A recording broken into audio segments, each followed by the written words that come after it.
A very good morning. In light of the recent geopolitical tensions globally, the political geography becomes one of the very important topics. And today in this session, we would be discussing some of the major terms related to political geography. Now, these are very important for your upcoming examination. Usually, the questions that are asked with these kind of terms are match list questions. So, let's focus on some of those important terms. So the first one is multipolarity. Now multipolarity, as we have already talked about growth pole theories in our previous lectures, what is important to understand is there are multiple poles which are created, and these poles are centers of power rather than unipolarity where there is just one center of power.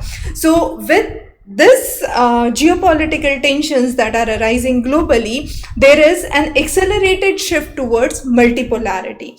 The next is globalization. Now, if you understand this a little, read it once more, you would understand what this word conveys. This is basically nothing but deglobalization. So globalization, that means it is a process of reversal of the increasing interconnectedness, increasing interdependence that was there for many years, and now countries are reversing back to the path of nationalism, protectionism of economy, and this is what is called as globalization. The next one is very important. This is what is actually really important not only for geography but also for economics students, and this is weaponization of interdependence. Now this simply means that rather than actually using weapons, economic interdependence is used as weapon.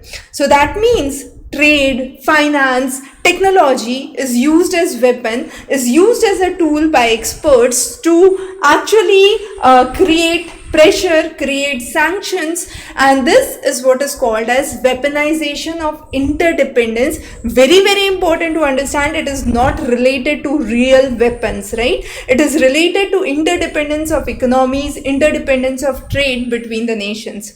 The next is minilateralism.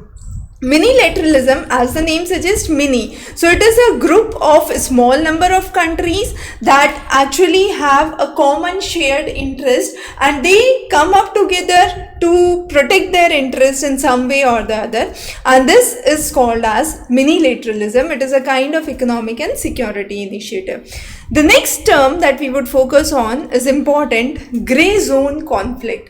Now grey zone conflict means when the activities fall below a certain threshold of traditional warfare but are still can still create disablement within the society. For example, it could be in the form of cybersecurity, economic coercion, political interference. So it's actually not a warfare with weapons but some sort of activity which would create a hindrance for proper establishments to function, right? So this is what is called as grey zone conflict. The next is neo-mercantilism. Now this is a term where we highlight increasing role of military by private companies. So specifically in the conflict areas, the areas where there is rising geopolitical competition, private security, private military companies play a very important role, but this at the same time create a big question on the sovereignty of the state, on the accountability, and therefore this is a new term which is very important for you to know, and this is what is known as neo-mercantilism. The next is autochthony. Now this is a term where people belong to indigenously a group of population, or they inhabit a particular territory and they use that as a political right. That means they try to exclude others who are not part of that territory, and this is one of the important reasons that contribute to territorial disputes, that contribute to rising feelings of nationalism within the country members, and this is another important term that we have discussed. So not many, but these are few very important terms in light of contemporary developments. Of course, the detailed discussions we have already covered in our lectures, the PYQ solution institutions and the postal material. So details for those could be available in the links below, or you can call and connect on the number. Thanks for joining in, and of course we'll be covering many such interesting topics for you. Have a great day.